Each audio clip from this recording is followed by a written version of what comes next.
here. It's my first time to be here in Colombia, but for daily life, I think overall it's quite safety. Why I'm saying this? It's around 8 or 9 p.m. So after I had my dinner and back to the hotel, actually I saw a lot of people compared to the city I came from. I feel so. Talk about the presidential vote. Actually, I broadcast the presidential vote in other countries. I think here at Colombia, I believe overall they are doing quite a good job in safety.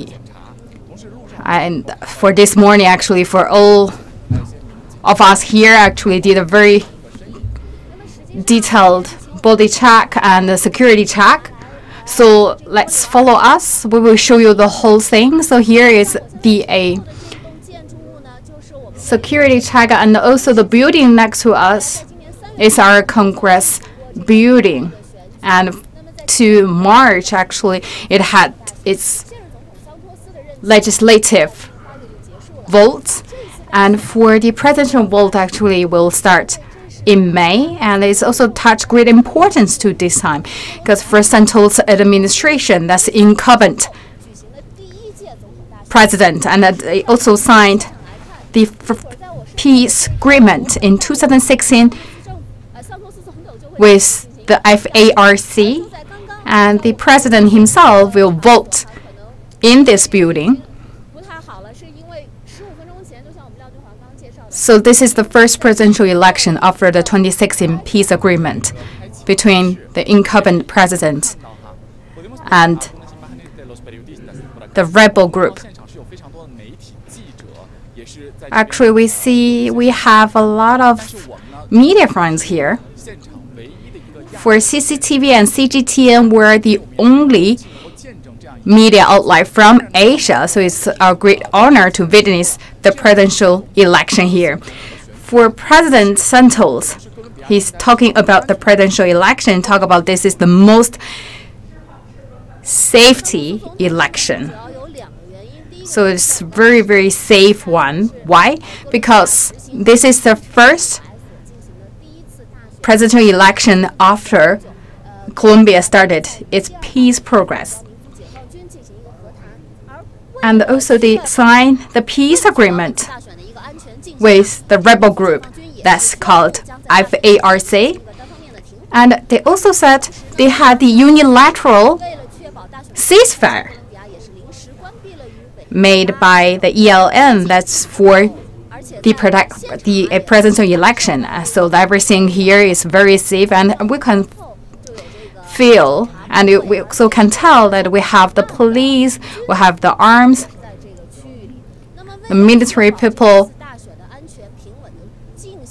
surrounding us. So make sure everything goes well this time. So in Bogota, I believe they employ 10,000 police to keep the order.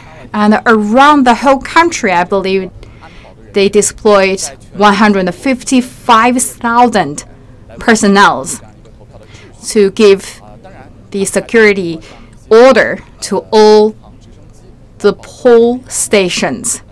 And they also use the different ways to check the security.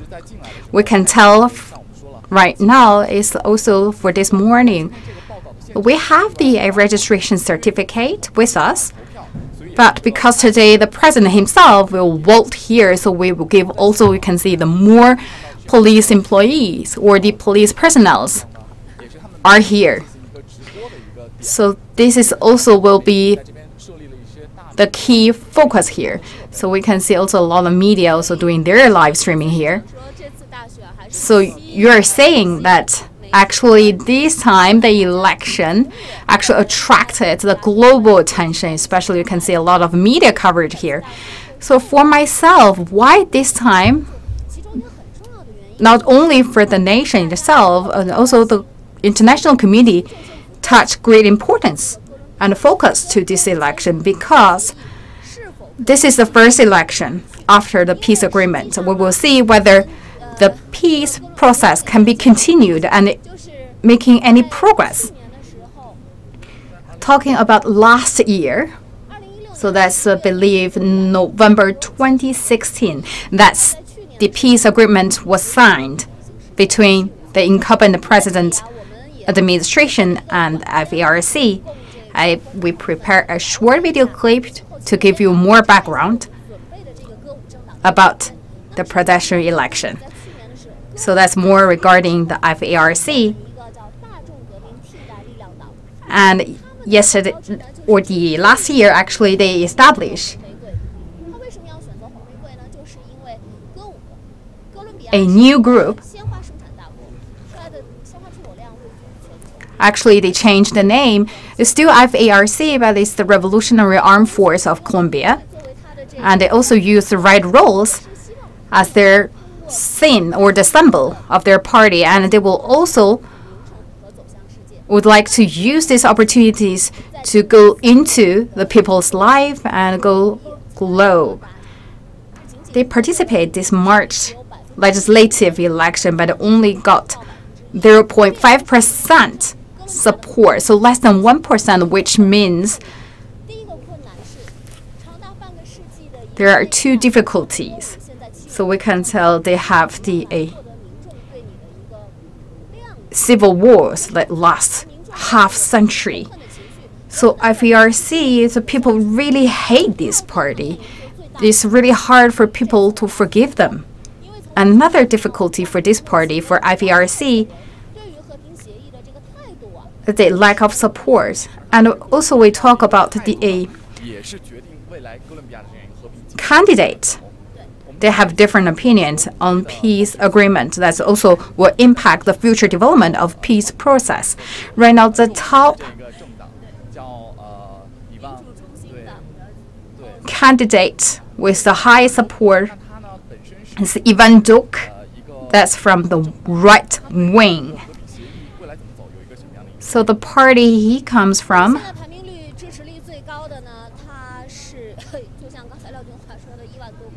is the Democratic Party. So Ivan Duque received 40% of the support. So based on the rules and regulations of the presidential election, we say no candidate received higher than 50%, then they need to have the second round of presidential election or presidential vote. So top two that gain the highest vote for the first round, they will compete in the second round. So this is based on the presidential committee. So if anyone today receives more than 50% of the vote, then he will be the new president. If no one receives higher than 50%, then the top two candidates with the highest vote will enter to the second round. So back to our topic for Ivan Duque, his opinion towards the peace agreement. He's from the right wing, and they had a really firm stance is they want to really against the FARC. So if he would be the president for Ivan Duque, he will really change the peace agreement. That's bring the concern to the society. So whether, because FARC right now is give up the war, give up their weapons, and right now they turn to the political world. If really the new president change the peace agreement, maybe FARC may really take out their guns again. So this is people's concern. So we talk about whether FARC back to the guns. People think it's not quite a big possibility because we look at the whole society. The majority of the people, they really want to develop their economy in a quite peaceful environment. So we talk about Colombia actually is the top 5 economy here in Latin America. And actually the economic growth last year is higher than the average. So talk about economic growth. That's also a big challenge to the new administration. I look in some research. We look at that the GDP growth is around 2.2%, although it's higher than the average of Latin America's growth. But the biggest driver actually come from the traditional sectors, like their tertiary sector or their realistic sectors. But actually, we can see there's no big new drivers to stimulate their economy. So the government need to think about what kind of the new driver or the new kind of impetus the new government or the administrative can think about. Right now we have 36 million voters will go to all the polling stations to make their cut. As we talk about today, and today we will have around 36 million people will make their votes. And the incumbent president also made a TV speech and he encouraged all the peoples to make their vote because we want to have a better country tomorrow. Then your every vote counts. So for the young generation, actually, they have very strong willingness to make their vote. So we talk about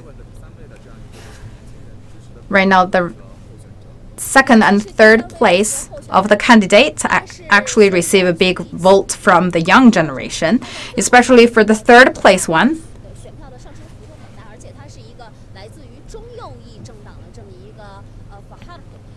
And we have the candidate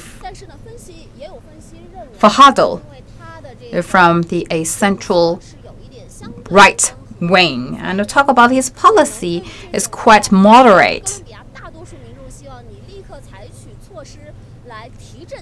Right now, the people from Colombia, they want the government to really make a big move to change the current status, especially for their economies. So I think people for the third place, people not really think he have that decisive to make any big things happen. So we talk about right now for the election is the compete between left and right wings. So Van Dok from right wing and the people from left wing is Pitlo. Well, these two people actually their difference is just less than 10%. So for Pitlo himself in his younger time, actually himself participates in the anti-government force, and he also before is the mayor of Bogota. And for the people at the third place right now, Mr. Fajardo, he was before the mayor of Madrid. So we look at they are not really with a higher age, it's around 40 or 42 years old, and he was before being the senator. And for Padlo before was the mayor of Bogota, and he brought really good policies to the people, especially in transportation. So these two people between left and right wings, is there big competition right now for this round of presidential election?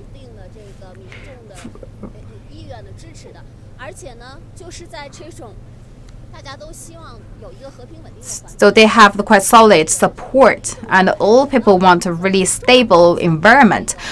So Woodward administration's policy actually received great support from the middle age or to elderly age group. So we have a video clip showed that they have different events. So Van Dok have the silver hairs, and but as we talk about his age, just around 40 years old. So in order to gain people's support and trust, actually he colored his hair. And also people will think about for even Duque, if he move into the office, will be receive the impact or influence from the incumbent president. For petrol, he mentioned it will increase the taxation. Although Colombia, as we mentioned,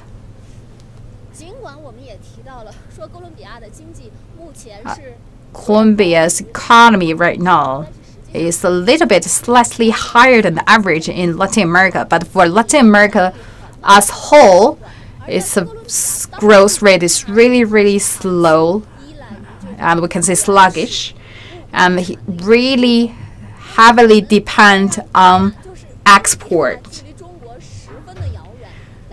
So Colombia to China is very far. But our foreign ministry is saying like we need to build a community of shared future between China and Latin America. For Colombia as an important economy in Latin America in these 2 years, actually we had very, very good and rich cooperation between our two countries. So before I came to Colombia, one thing we can think about Colombia is coffee for sure. And then is the flower. It's a big country with flowers. A lot of products actually we can buy in China, and people actually in China taste Colombia coffee, but it's really expensive.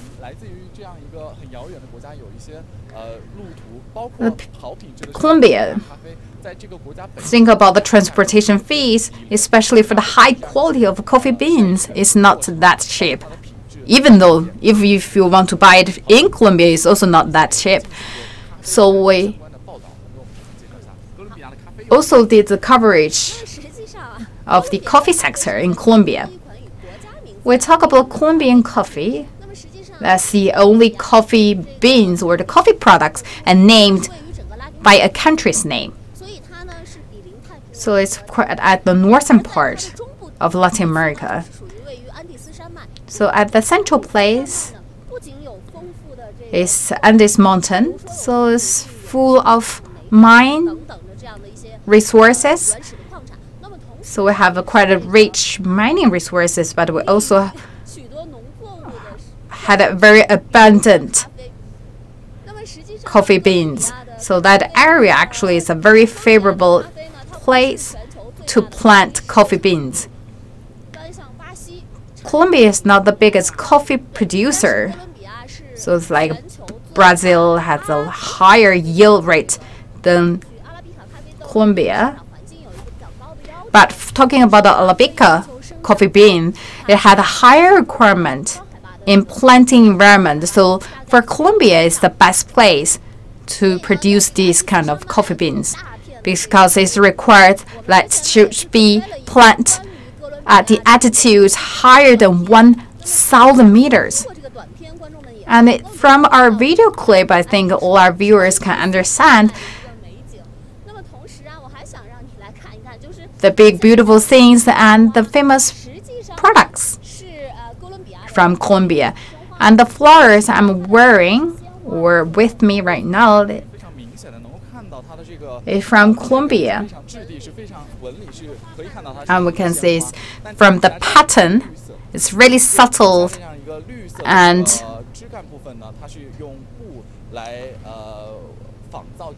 quite beautiful. This is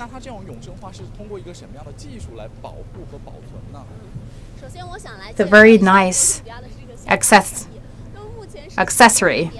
So talking about the flower sector right now, Colombia is the second largest exporters in flower sectors, just next to Holland. So it's export to United States, European countries, and of course Asia as well. We talk about right now people in Latin America, they want to really boost their economies to expand export. So Colombia also touched great importance in these sectors. So a couple days ago, they joined the international organization. So that actually they want to enlarge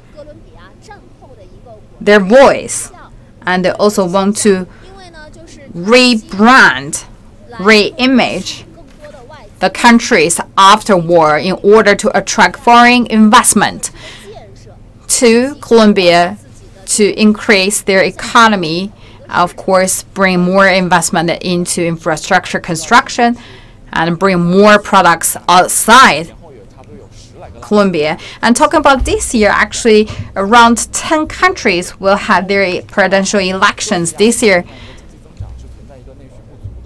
For Colombia, the economic growth, the lack of new engines, because they're very, very long time, they highly depend on their export. So cooperation with China and also with other countries are so important, especially under the philosophy of building the community of shared future. I hope we want to bring the benefits to the people in Colombia.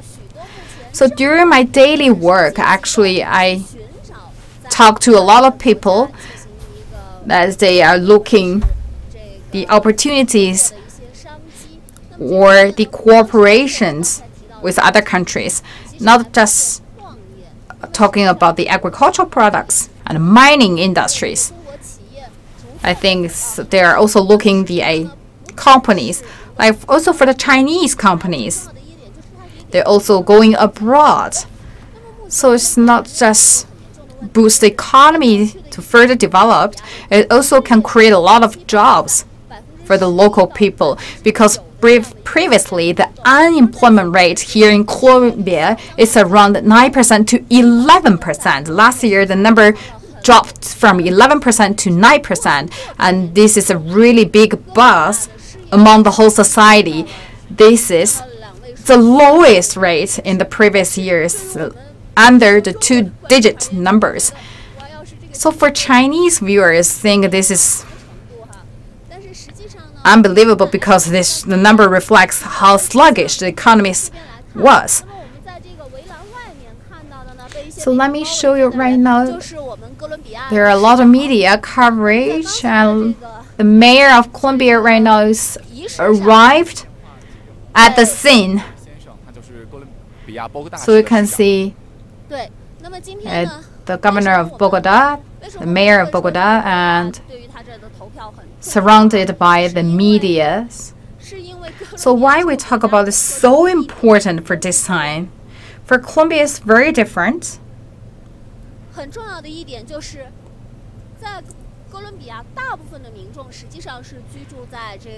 Actually, the majority of people, they live in the major cities.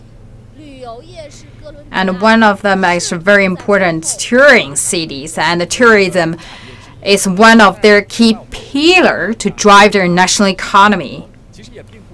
We talk about the cooperation between China and Latin America. We're not just limited to the economic investment, and also including tertiary industry, people-to-people exchange, cultural exchange. For myself, I learned Spanish. So back to my university years, that's around 10 years ago. So my classmates came to Colombia as volunteers and also helped the people understand the Chinese and the Chinese culture. So I will see a lot of actually Chinese students. They studied in the Colombian universities. That's also the people-to-people exchange.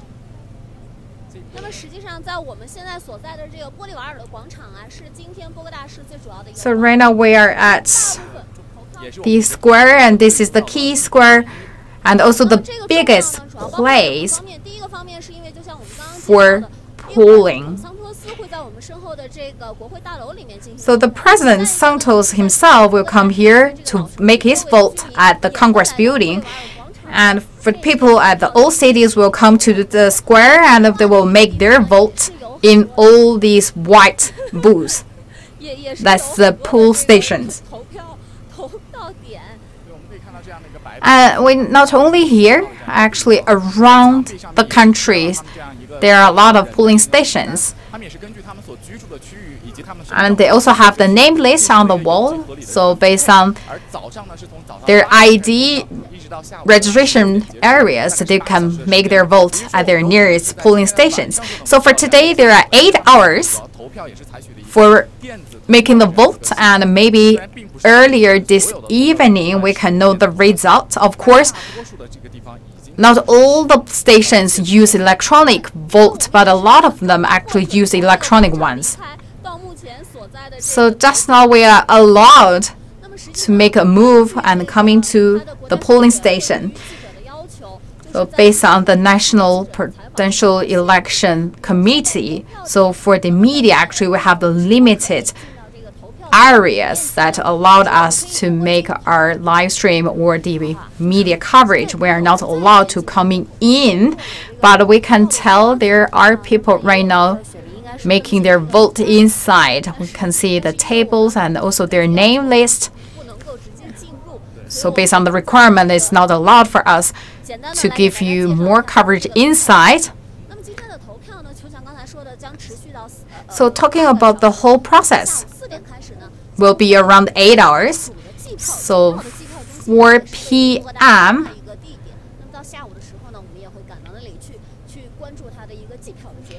we will give you a live broadcast.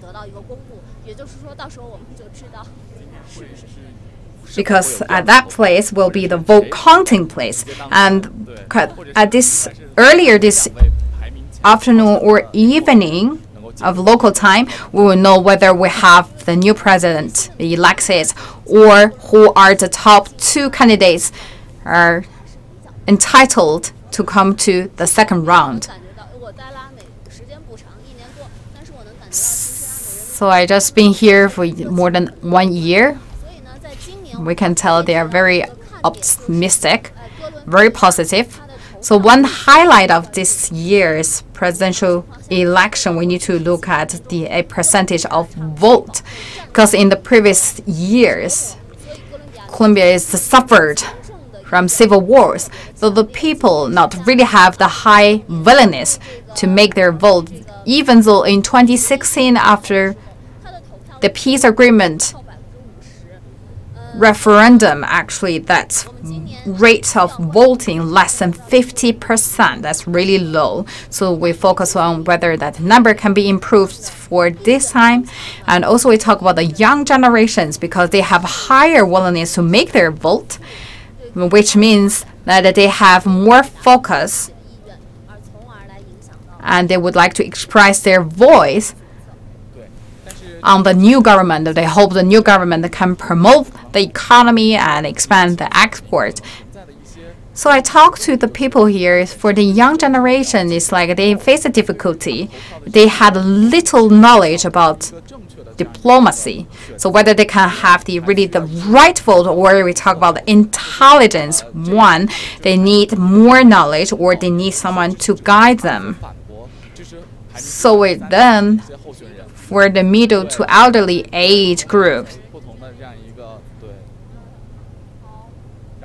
they may have different opinion than the younger generations that also reflect to our candidates. So different candidates really face different targeted groups. So they only allowed to choose one candidate for all the voters. So if you choose 2, then your vote cannot be counted. So people should know exactly the rules, otherwise their vote actually is wasted.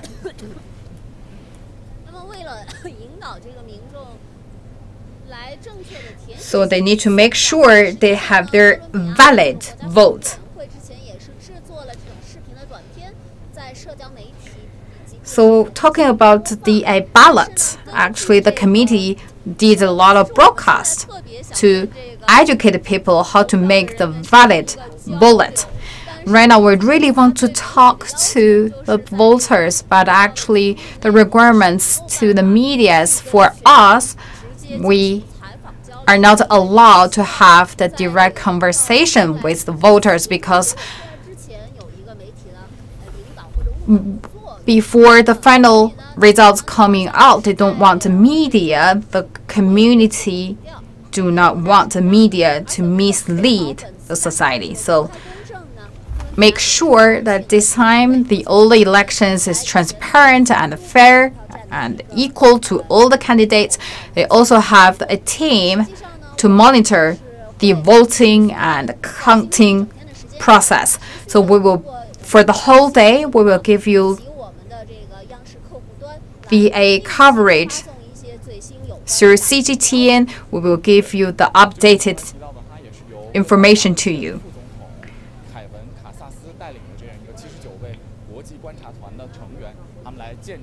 We have a group of people that's led by the president from Costa Rica to monitor the whole process.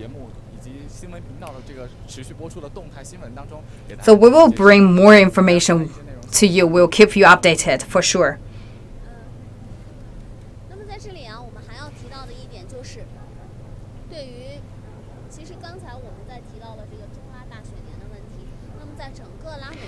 Talk about the big year for Latin America. This is the big year for a lot of countries. Latin America, they will make their elections for the president. And in the recent years, some people criticize, like after 2015. Right now, the politics parties right now is turning more to the right. But the academies and experts saying that no matter the policies will change short time, but looking from mid to long time, the good momentum will not be changed, because in the end they want to attract foreign investment, they want to boost their economy. So China is also their great important partners. So we can tell that the momentum between China and Latin America will be no change, will be very positive.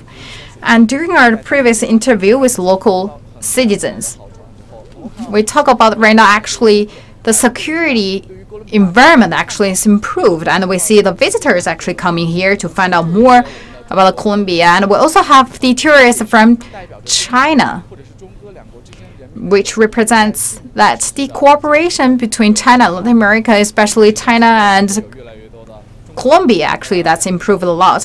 And we also want to invite more people from China to really taste the coffee, to taste their featured products. And we also want to see the more people-to-people exchange, to let the people know better about each other and also bring the benefits to people at both countries.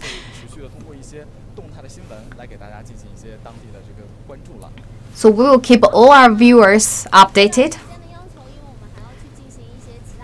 So due to the interest of time, I've come to the end of our live stream. Thank you for watching.